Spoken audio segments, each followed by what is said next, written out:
San Andreas is turning 20 years old soon. It's quite hard to believe, isn't it? So to celebrate, I thought I'd share some of the more unknown improvements San Andreas brought to the series, which you likely aren't aware of. While San Andreas looks similar enough to GTA 3 and Vice City, it's actually way more advanced in many ways. So let's take a look. For San Andreas, Rockstar implemented day and night vertex colors to models, which allowed the artist to set different lighting on models for daytime and nighttime. The lighting applied to the model would slowly fade between daytime and nighttime lighting, making the transition seamless. During the daytime, the model here looks a bit covered in shadow, as if the building was blocking light, but at nighttime, they made the same model brighter, as if light from the shop was brightening the street. These are the same models and textures, yet they look very different between day and nighttime with this new system. I guess you could say the difference is night and day. A joke!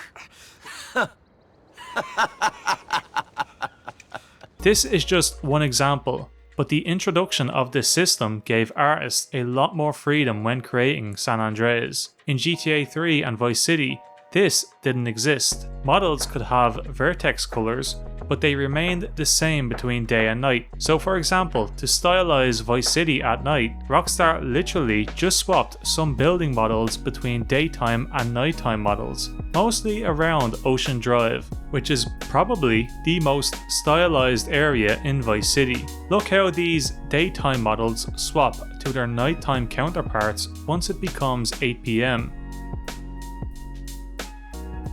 Then they revert back to their daytime models at 5 AM. This method meant they needed to have two of the same models on the disk, as well as additional textures, using up storage. Most of the neon in Vice City is a separate model placed over other models, and they only spawn in at night. Although this is done in San Andreas too for the neon around Las Venturas.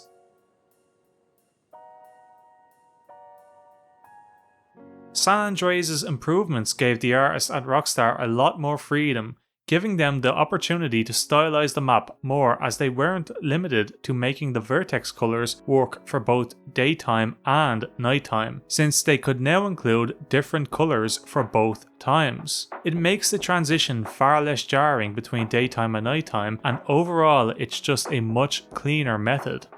San Andreas was the first game in the series to introduce more advanced shadows. This came with the PC version of San Andreas. In GTA 3 and Vice City, characters and vehicles simply had a basic flat texture underneath them acting as a shadow.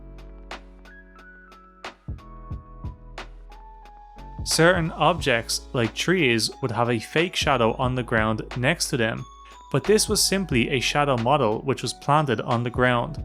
These shadows don't move with the sun. In San Andreas, character models have dynamic shadows, while vehicle and select map objects have stencil shadows. Both types of shadows move with the sun, and while these shadows are by no means perfect, it was a nice improvement over the previous games. San Andreas introduced procedural objects to the series. For example, in GTA 3 and Vice City, grass was simply a flat texture. But in San Andreas, there's actual grass models which spawn as procedural objects. Different material types can spawn different procedural objects, so some materials spawn short grass, some spawn long grass, some spawn wheat, some spawn plants and cacti. You get the idea. This is a massive improvement over GTA 3 and Vice City, and it really helped the atmosphere in the countryside and desert of San Andreas. San Andreas massively improved the radio in comparison to GTA 3 and Vice City. In those games, a radio station is literally just one single audio file which plays from beginning to end and then repeats. the radio will basically play the same way all of the time. But this was overhauled in San Andreas, where radio stations are broken up into many different parts. A song in San Andreas is generally broken up into an intro, the middle, and an outro. The intro and outro of each song has the radio DJ talking over them, and Rockstar recorded multiple different intros and outros for every song to make the radio and DJs feel different on every listen. Here's an example of 2 different intros for All My Exes Live in Texas on K-Rose. I've had to remove the background music because of copyright, unfortunately, but don't worry, I'll fill in. Here's intro number 1.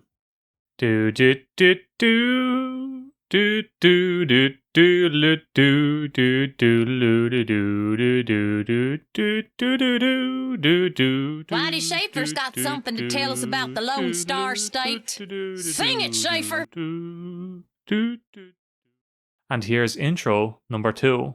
Do do do do do do do do do do do do. Let's have another record so I can get on with birthing this heifer. You ever stick your entire arm up a cow? Come on, girl, push!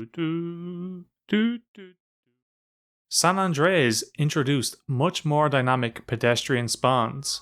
In GTA 3 and Vice City, pedestrians are organized into groups, and different pedestrian groups were set to spawn in different zones on the map. Each zone has a day and night mode, and Rockstar can set which pedestrian groups spawn in which zone and whether they spawn at day or night.